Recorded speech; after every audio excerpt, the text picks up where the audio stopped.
Hello दोस्तों, चंद्रानु कला गुरुकुल में आपका स्वागत है। आज का जो टॉपिक रहेगा वो रूप रहेगा। एलिमेंट्स ऑफ आर्ट में 6 एलिमेंट्स रहते हैं, यानी 6 तत्व रहते हैं। तो 6 तत्वों की संख्या 6 है। पहला तत्व है रेखा, दूसरा तत्व है रूप, तीसरा तत्व है रंग, चौथा तत्व है तान, पांचवा तत्व है फोर्स यानी टेक्सचर, छठा तत्व जो है रहता है वो अंतराल रहता है।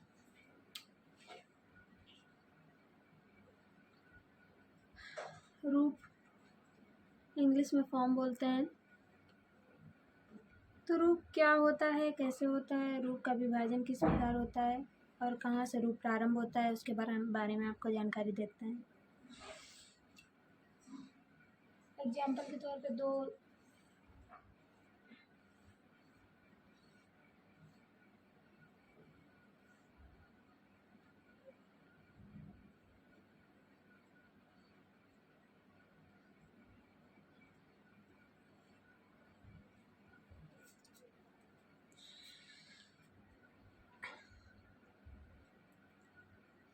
रूप क्या होता है। तो रूप की परिभाषा के बारे में बात करते हैं आपको। तो रूप वह क्षेत्र व स्थान है, मतलब ये रूप का क्षेत्र हो गया या ये इसको स्थान भी कहेंगे, वाइट वर्ड, जिसका अपना निश्चित आकार होता है। निश्चित आकार बोले तो इसका आकार इस तरीके का है, निश्चित आकार होता है, तथा अपना निश्चित रंग होता है। साधारण रूप में जो वस्तु की आकृति होती है उसको रूप कहते हैं। कोई भी वस्तु है उसकी आकृति को रूप कहते हैं। आकृति क्या होता है, पूर्ण आकृति होती है, और आकार क्या होता है, सिर्फ आकार होता है।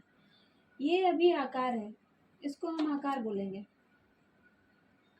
क्योंकि मैंने इसको एक दायरा दिया है, एक किनारा दिया है, तो ये शेप है। अभी रूप का निर्माण नहीं हुआ है। रूप और शेप दोनों सेम है, बट आकार अलग दिशा निर्धारित करता है और रूप अलग दिशा निर्धारित करता है। तो अभी एक करके देखते हैं। इसमें मैंने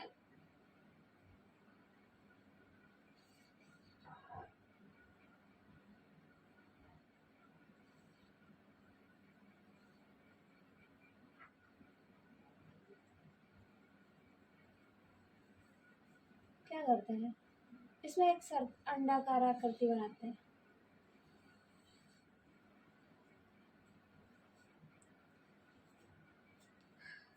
जब तक मैंने इसमें आकृति नहीं बनाई थी दोनों बराबर थे। अभी मैंने इसमें एक रूप का निर्माण कर दिया है।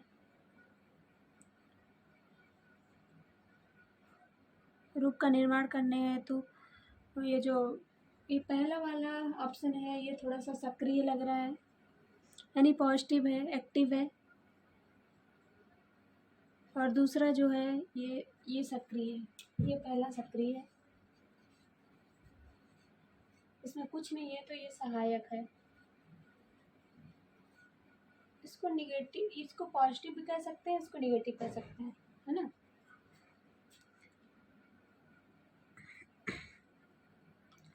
ये रूप के द्वारा चित्रभूमि में जो अंतराल का परिचय होता है, मतलब जब तक रूप नहीं होता है तो ये ऑल ओवर अंतराल लग रहा है, मतलब पूरा स्पेस लग रहा है। इसमें रूप का निर्माण हो गया तो हमको पता चलने लगा कि कहाँ पे हमारा वस्तु है, कहाँ पे हमारा आकृति है और कहाँ पे हमारा अंतराल है।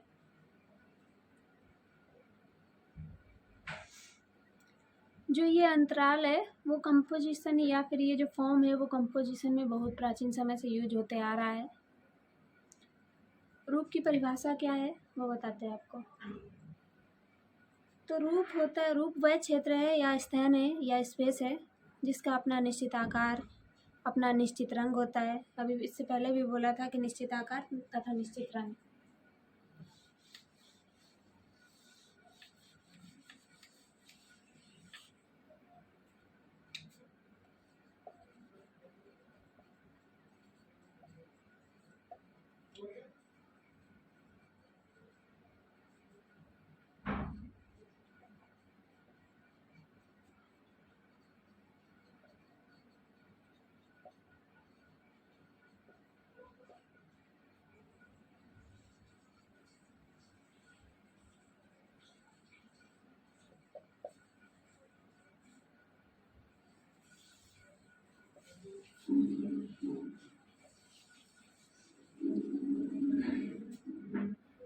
रूप, जो रूप की बात कर रहे हैं, तो रूप क्षेत्र ऐसा स्पेस है जिसका अपना निश्चित आकार होता है, निश्चित रंग होता है।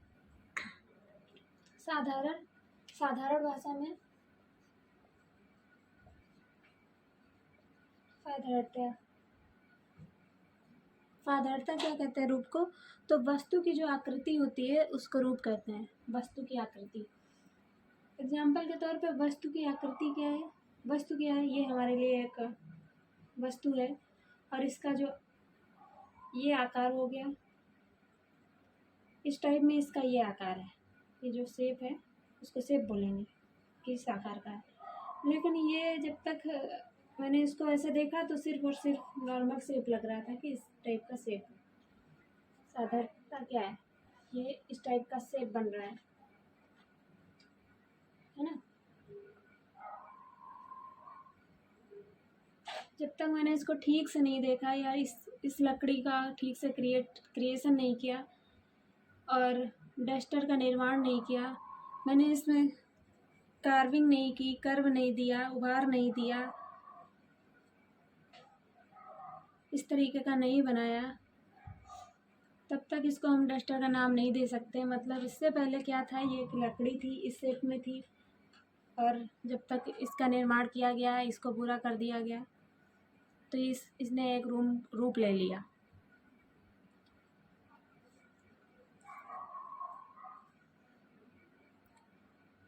कहें तो किसी भी पदार्थ का चित्रभूमि पर प्रथम जो किसी भी पदार्थ का, पदार्थ लाइन की बात करते हैं तो कोई भी पदार्थ हो सकता है, जैसे कि पत्थर भी हो सकता है, लकड़ी, धातु, कुछ भी, बर्तन, ए टू जेड में पदार्थ लाइन का बहुत सारा चीज़ें में उससे कुछ भी ले सकते हैं। तो किसी भी पदार्थ का जब चित्र की भूमि पे, यानी कि हम इस स्पेस पे, इस क्षेत्र में जब चित्रभूमि में उसका आकार निश्चित करेंगे, पहली बार जब इसका प्रदर्शन करेंगे कि ये इस टाइप का है, इसका आकार ये है, जैसे कि उस दिन में बताया था, इसका आकार ये है,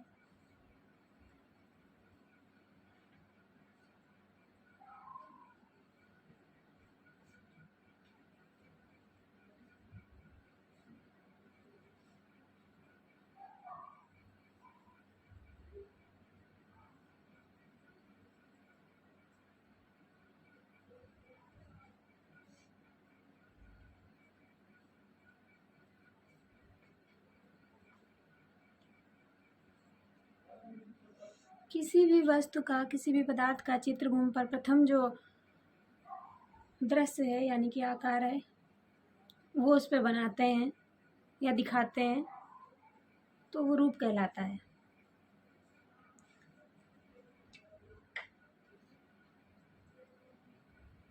फॉर्म, FORM, फॉर्म का मतलब होता है फर्स्ट,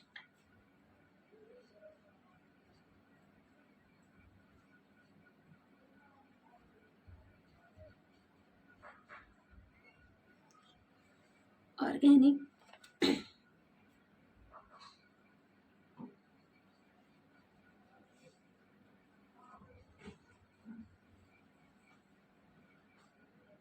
रिविलेशन ऑफ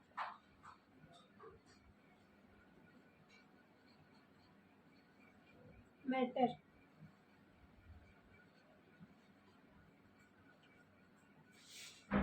तो भी हिंदी भाषा में बोला था कि किसी भी पदार्थ का चित्रभूमि पर जो पहला दृश्य प्रत्यक्षीकरण होता है, पहला विजुअल फॉर्म जो हम उस पर बनाते हैं वो रूप कहलाता है।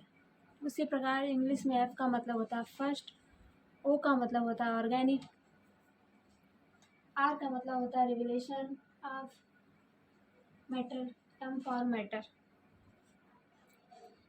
तो फॉर्म का फुल फॉर्म होता है first organic revelation of matter. ये वस्तुगत भी हो सकता है तथा कल्पनाजन्य, मतलब वस्तुगत, ये रियल भी हो सकता है, ये वस्तुगत मतलब ये वस्तुगत है तथा कल्पनाजन्य भी है, दोनों हो सकता है, वस्तुगत कल्पना जन्य। वस्तुगत तथा काल्पनिक। काल्पनिक साधारण भाषा में जो रूप रहता है वो काल्पनिक ही रहता है। डायरेक्ट फॉर्म बोले तो फॉर्म जो होता है वो काल्पनिक होता है। एग्जाम्पल के तौर पे एक आर्टिस्ट जो फॉर्म के माध्यम से काम करता है, आर्टिस्ट का मेन माध्यम जो होता है वो फॉर्म होता है।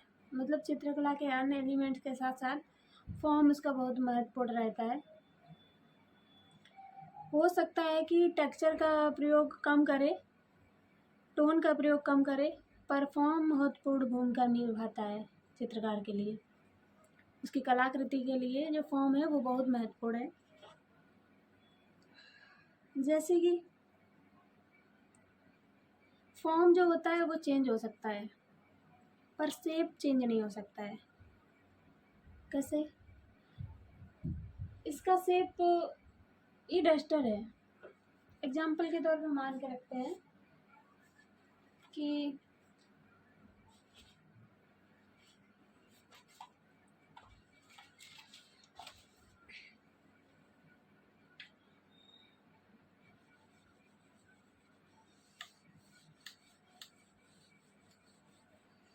चेंजमेंट कैसे हो सकता है?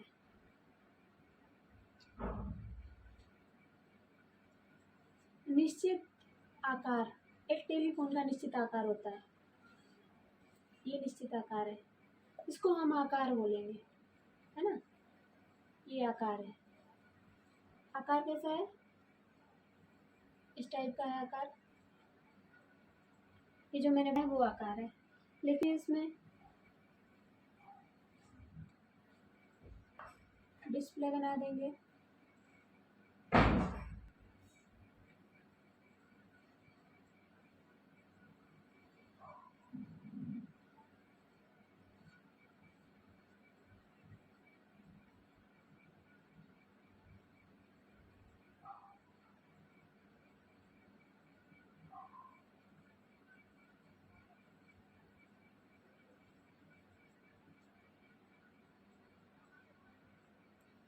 इसको मैंने फ़ोन का आकार बनाया। अभी इससे पहले क्या था? आकार था, लेकिन अभी मैंने क्या किया, एक मोबाइल फ़ोन का रूप दे दिया।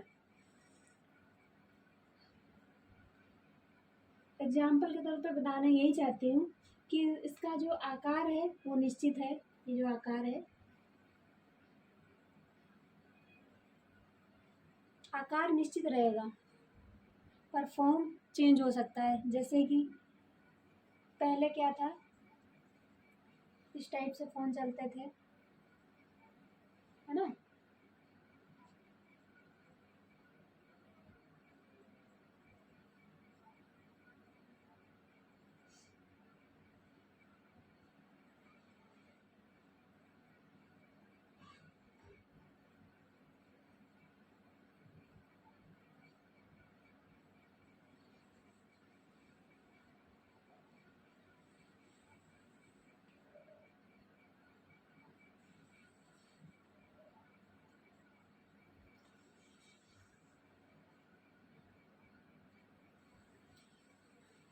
कुछ इस टाइप से फ़ोन चलते थे पहले। तो क्या हुआ? फॉर्म का चेंजमेंट हुआ। पहले ऐसे चलते थे, अभी कैसे चलते हैं? पहले क्या होता था, ये कीपैड फ़ोन चलते थे जिसमें बटन होती थी, नंबर भी होते थे, स्क्रीन भी होती थी। लेकिन वर्तमान में मोबाइल फ़ोन का फॉर्म चेंज हो गया, यानी कि रूप चेंज हो गया। तो रूप चेंज होने पर फ़ोन कैसे दिखते हैं? सिर्फ इतने, कुछ भी नहीं होता है, सिर्फ और सिर्फ स्क्रीन होती है।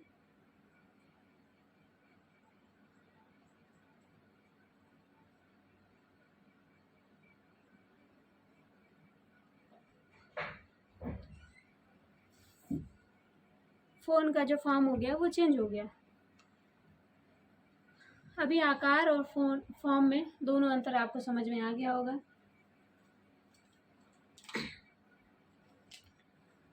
तो रूप जो होते हैं वो दो प्रकार के हो सकते हैं।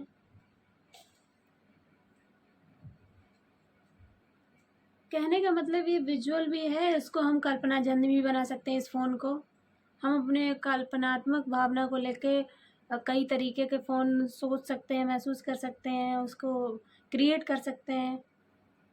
जो हमारे मन में एक नया फ़ोन, इस फ़ोन को देखने के बाद ये पूरा विजुअल फ़ोन नहीं लग रहा है, पर हमारे मन में अभी इस फ़ोन को देखने के बाद में एक फ़ोन का आइडिया ज़रूर आ रहा होगा। जिसके पास जिसने जो फ़ोन देखा हो, जिसको जो फ़ोन पसंद हो, वो अपना नया फ़ॉर्म लेके अपने मन में आ रहा होगा। तो वो फ़ॉर्म है, एक्चुअल में फ़ॉर्म वो ही है जो हमारे मन में होता है।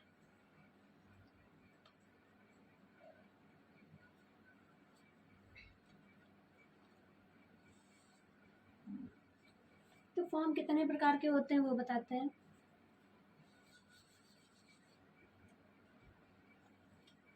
फॉर्म के प्रकार, रूप। तो रूप के प्रकार दो होते हैं, दो प्रकार से हो सकते हैं। वो दो कौन कौन से हैं? तो पहला नियमित है, नियमित।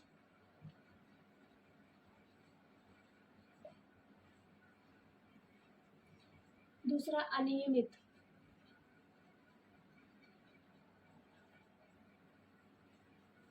पहला नियमित, दूसरा अनियमित।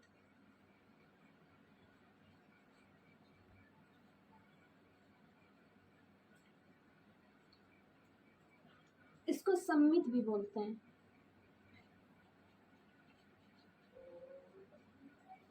सम्मित मतलब बराबर मेल जोल होना। सम मतलब बराबर होता है, और इसको असम्मित।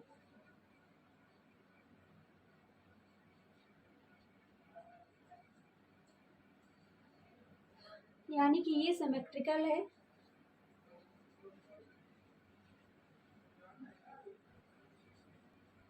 एसिमेट्रिकल है।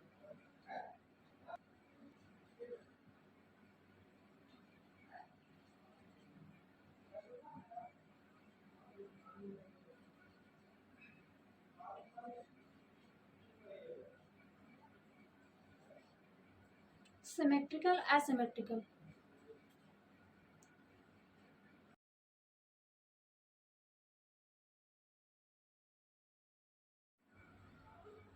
तो रूप के जो प्रकार हैं वो दो प्रकार के होते हैं। वो दो प्रकार कौन कौन से हैं? पहला नियमित है, जिसको सम्मित भी बोलते हैं या सिमेट्रिकल बोल सकते हैं।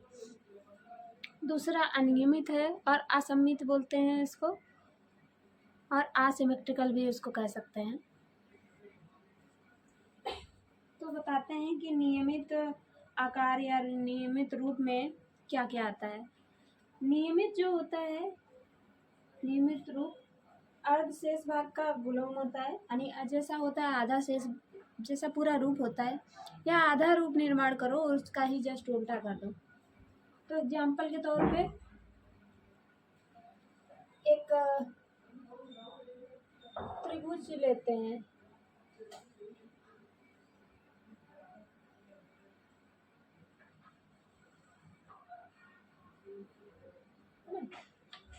एक त्रिभुज बना लिया,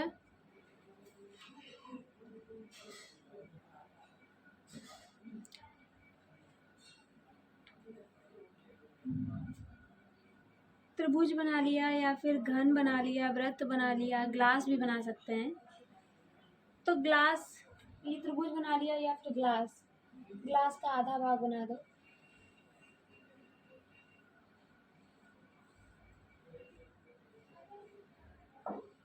तो जैसा ये आधा है वैसा ही इसका जस्ट अपोजिट कर दोगे, ये उल्टा मतलब अपोजिट में, वैसा ही ये बराबर बनेगा।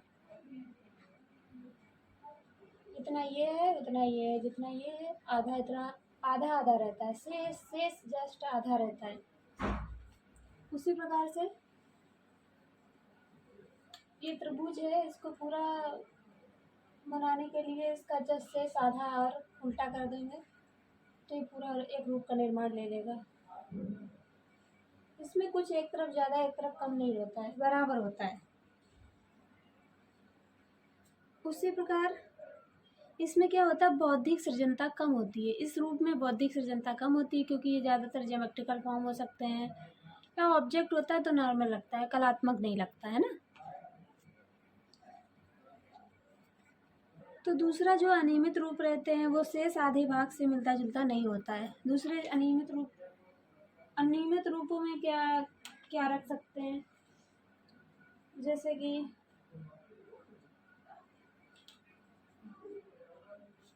कैंची, ये क्या था, हमारा नियमित रूप था। एग्जाम्पल के तौर पे ये जो सर्कल है ये हमारा नियमित रूप है, ये सिमेट्रिकल रूप है, क्योंकि इसका जस्ट सेम आधा है। अगर इसका आधा बनाएंगे तो ये जस्ट आधा अपोजिट है तो पूरा बनता है। लेकिन ये कैंची इसको अनियमित असिमेट्रिकल क्यों रखेंगे? देखने पे ये प्रतीत हो रहा है कि इसका एक भाग कम है, एक भाग ज़्यादा है बराबर ही, बट इसका कुछ डिजाइन अलग है। ऐसा डिजाइन है कि ये बड़ा लग रहा है और ये छोटा लग रहा है, दिखने पे ही लग रहा है, और बड़ा छोटा है भी, यहाँ से देख लो। तो ये असिमेट्रिकल है। एग्जाम्पल के तौर पे ये कैंची हो सकता है और केतली भी हो सकता है, जैसे कि केतली का निर्माण किया तो केतली में ये वाला पोर्शन जो निकल के रहता है।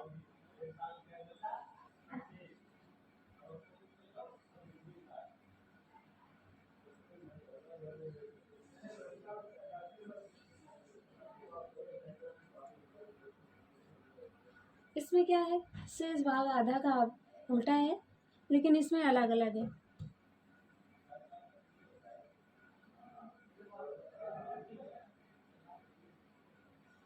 इसमें अलग अलग है,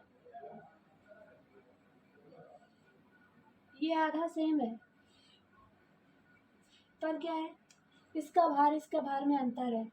ये अलग है, ये अलग है, इसका डिजाइन भी अलग है, इसका डिजाइन भी अलग है। इसलिए जो अनियमित रूप होते हैं वो असिमेट्रिकल होते हैं, और मतलब वो समान नहीं होते हैं, और जो नियमित रूप होते हैं वो समान होते हैं। इसमें क्या हुआ, इसमें बौद्धिक सृजनता कम है, मतलब इसमें सृजन लाइन का कुछ नहीं है, मतलब सजाने लाइन का कुछ नहीं है, डेकोरेटिव टाइप लाइन का कुछ नहीं है, पर उसमें सृजन लाइन का है, अलंकारिक लाइन का है, सृजन लाइन का थोड़ा सा अलग, इससे थोड़ा बहुत कुछ अलग लग रहा है, रूप ही उसका अलग है।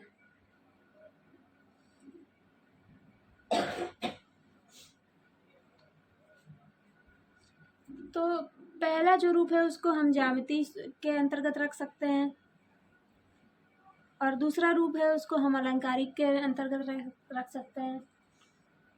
एग्जाम्पल के तौर पे अलंकारिक रूप बोलते हैं तो ये समान है। अलंकारिक में मैंने ये जो पत्ती बनाई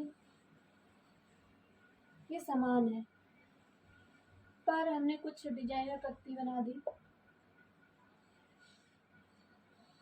कहीं कम कहीं ज़्यादा।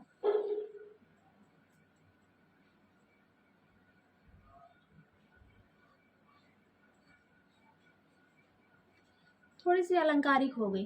ये क्या है, समान है, इसके दो पार्ट करेंगे तो समान है। तो देखने पे प्रतीत हो रहा है कि ये नॉर्मल है, ज्यामिति लाइन का है कुछ, ये ज्यामिति नहीं, इसको ज्यामिति नहीं कह सकते हैं, ये है ज्यामिति। ये सर्कल हो गया, त्रिभुज हो गया, इस टाइप का। तो वो जो सेकंड पत्ती जो रहता है वो अलंकारिक हो गया, पार्ट भी अलंकारिक हो गया सेकंड। अब रूप के प्रभाव के बारे में बताते हैं। जैसे कि रेखा के कुछ प्रभाव थे, यानी कि एक रेखा कितना प्रभाव छोड़ती है, उसी बारे में रूप भी अपना प्रभाव छोड़ते हैं, वो बताते हैं। तो प्रकार के दो प्रकार हो गए, एक सिमेट्रिकल, दूसरा असिमेट्रिकल।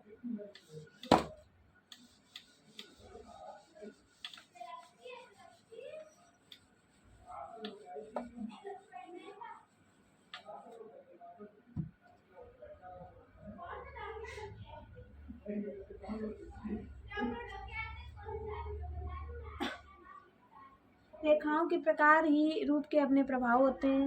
मतलब जितनी रेखा, जैसे कि आपको रेखा पढ़ाया था कि ये वर्टिकल रेखा है या हॉरिजेंटल रेखा है, कुछ प्रवाही रेखा भी होती हैं, कुछ चक्राकार रेखाएं भी होती हैं, कुछ कोणीय रेखाएं भी होती हैं इस टाइप से,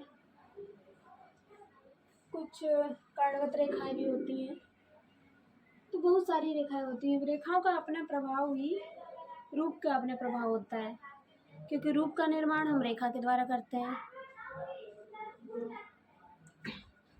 तो ये था रेखा के बारे में जानकारी, लेकिन हमको बताना है तो रूप के प्रभाव के बारे में आपको जानकारी देता है।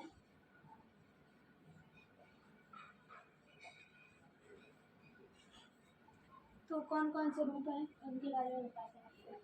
तो रूप किनको कहेंगे? तो अभी जो बताया था आयताकार रूप होते हैं। आयताकार रूप सिर्फ रूप चेहरे को रूप नहीं कह सकते हैं। हर एक पदार्थ का रूप होता है, नेचर का भी अपना रूप होता है। रेखा नहीं होती पर आकार होता है ना। तो रूप होता है जिससे हम उसकी पहचान कर पाते हैं। रूप ही एक ऐसा माध्यम है जिसके द्वारा हम उस इंसान की, उस पदार्थ की, वस्तु की पहचान कर सकते हैं। तो आयताकार जो रूप होते हैं, आयताकार रूप, उनका प्रभाव के अंतर्गत आता है शक्ति,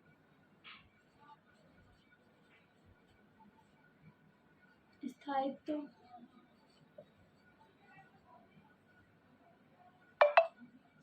एकता,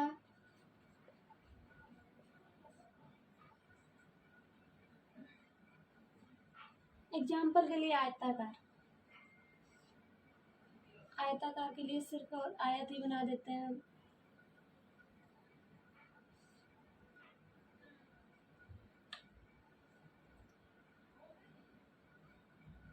आयत बनाने पे हमको महसूस हो रहा है कि इसके अंतर्गत शक्ति निर्माण होती है। स्थायित्व मतलब ये ठहरा हुआ है,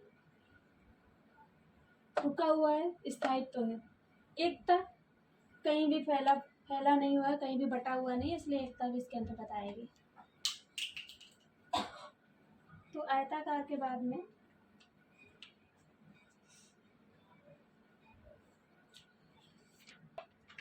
आता त्रिभुजाकार। दूसरा है त्रिभुजाकार। त्रिभुजाकार के अंतर्गत आता है परमानेंस यानी शाश्वतता,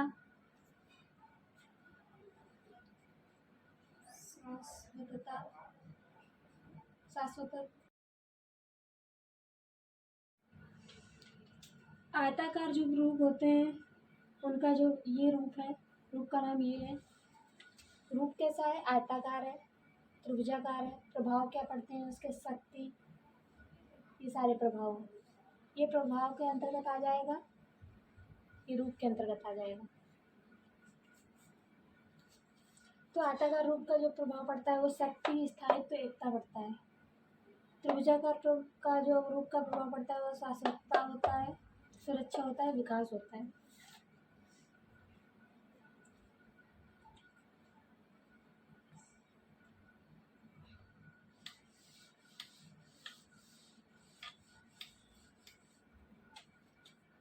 दूसरा विलोम त्रिभुजाकार। विलोम त्रिभुजाकार तीसरा रूप है। चौथा रूप अंडाकार। पांचवा रूप वृत्ताकार।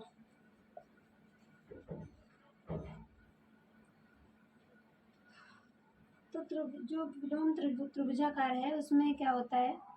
अशांति होती है। अशांति प्रभाव कैसा होता है? अशांति का प्रभाव होता है, लिप्तता का प्रभाव होता है। लिप्तता बोले तो इंटेंगलमेंट होता है लिप्तता, और डिस्टर्बेंस होता है शांति। अंडाकार जो रूप होते हैं वो क्या करते हैं? रावण, बहुत पूछा जाता है ये। ग्रेस, सौंदर्य। जो भारतीय कला है, भारतीय इतिहास की जो कला है, उसमें पहाड़ी चित्रों में अंडाकार रूपों का प्रयोग हुआ है। सृजनात्मकता।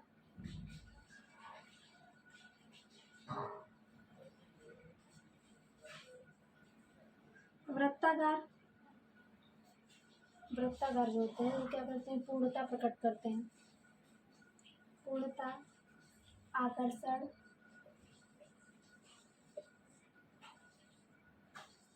गति, विशालता,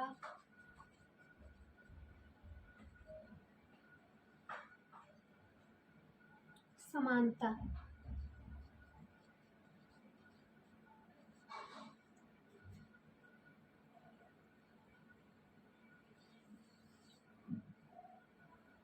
मतलब ये अपने आप में पूर्ण है, आकर्षण भी है, गति भी है, विशाल भी है, और ये समान भी है, समान है।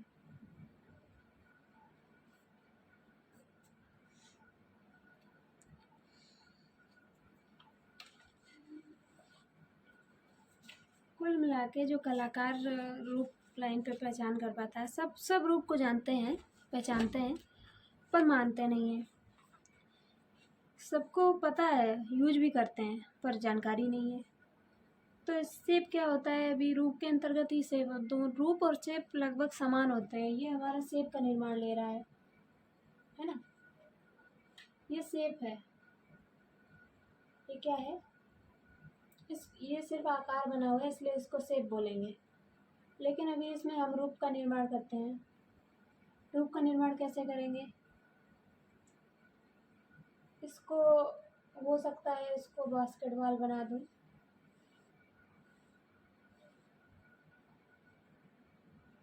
तो ये रूप का निर्माण हो गया।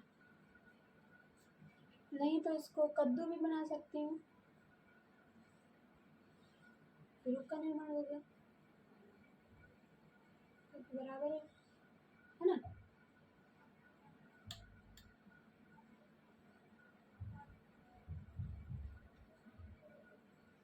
तो शेप क्या है? शेप आकार होता है, और रूप होता है।